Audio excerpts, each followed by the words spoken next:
What is up, Breaking Bad fans? Kino here, and we are back with another episode review. Today we're looking at the second episode of Season 1, and of course, if you're new to the channel, if you're not sure what this is, essentially I'm going to be reviewing every single episode of Breaking Bad one by one, going through the details of what happens in the episode, character development, themes, background information, all of that kind of stuff. So if that's something you're interested in, if you're interested in Sopranos content, Wire content, all of these amazing shows, be sure to be subscribed and check those out because I'm going to be releasing new videos week after week. But without further ado, let's jump into the episode. This is Cats in the Bag. This episode continues the trend of the previous one of jumping back in time. We see how Walt and Jesse got the RV unstuck from the ditch. A local with a front loader pulled them out with a chain. And this is the first time we see Walt do one of his elaborate lies with way too many details, which is a trend we'll see throughout the show. He and Jesse plan to dispose of the dead bodies and then go their separate ways. However, they hear noise from the back and realize that one of their victims is still alive. Back at home, Walt is eating breakfast with his family when Jesse calls, pretending to be a salesperson.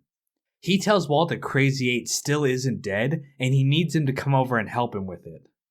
Walt says he'll come after school and tries to play off the phone call as a sales call, although Skylar is suspicious and later redials the number and hears Jesse's answering machine. At school, Walt gives his students a lecture on chirality, or mirror images in chemistry. This is of course a statement about Walt's dual nature as well. We'll touch on this more later in the series, but the question of whether there are two different personas of Walt or just one that's emerging is a question and theme that will be asked throughout the show. Back at Jesse's house, Crazy 8 has managed to escape from the RV. He's walking down the street delirious when Walt just happens to drive by. Crazy 8 tries to run when he recognizes Walt, but runs into a tree and knocks himself out. Walt then takes him back to Jesse's house, and they lock him to a pole in the basement with a bike lock. They then debate on what to do about the situation. Walt suggests that one of them should dissolve Emilio in acid, while the other gets rid of Crazy 8. They agree to flip a coin on who will do what.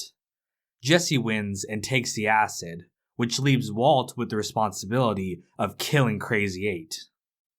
While Walt struggles to figure out how exactly he's going to kill Crazy 8, he winds up waking up.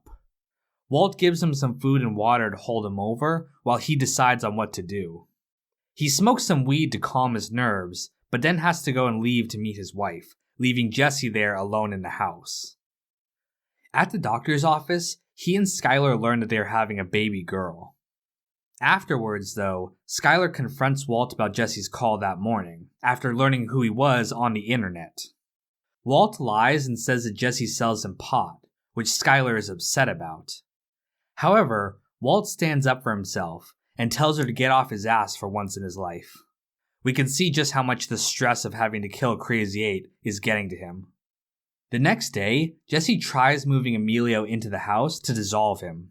While doing so, Skylar shows up out of nowhere. She warns him not to sell Walt pot, or she'll tell her brother-in-law, a DEA agent. Jesse pretends to agree in order to get her to leave. He then takes the body upstairs to the bathtub and pours the acid. When Walt shows up, Jesse confronts him about not telling him he had a DEA brother-in-law. He also tells him about the bath. Walt then rushes to see that the acid has melted through the bathtub and ceiling, and the bloody body has fallen to the floor. It's the reason why he told Jesse to get a plastic bin, but of course, Jesse being Jesse, he didn't listen. If that wasn't bad enough, some kids end up finding the gas mask that they left behind at the cook site in the desert, setting up a future conflict. As for some final notes, this episode was directed by Adam Bernstein, a veteran TV director and the husband of the actress that plays Gretchen. The title of the episode and the next one comes from the 1957 film Sweet Smell of Success, and refers to the fact that they have Crazy 8 locked up and now need to get rid of him.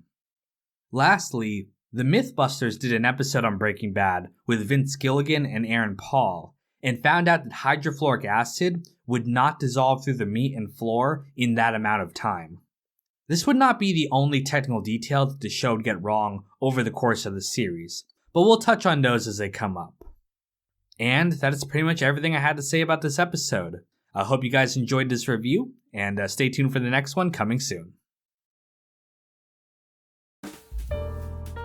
Yo, 148, 3 to the 3, the 6 to the 9, representing pure Kino. What up, biatch? Leave it at the tone. Tommy Smith, Abdallah Alamari, Russell, Sean, Heart of Markness, Broccoli, Logan, Clean, John Reyna, Jesse Sterling, Andrew Stewart, Ops Racing Media, Daz J. Kit, Conan Higgins, Irish Nachos, Sam Cedarlin, Don Lucania, and Celery Man.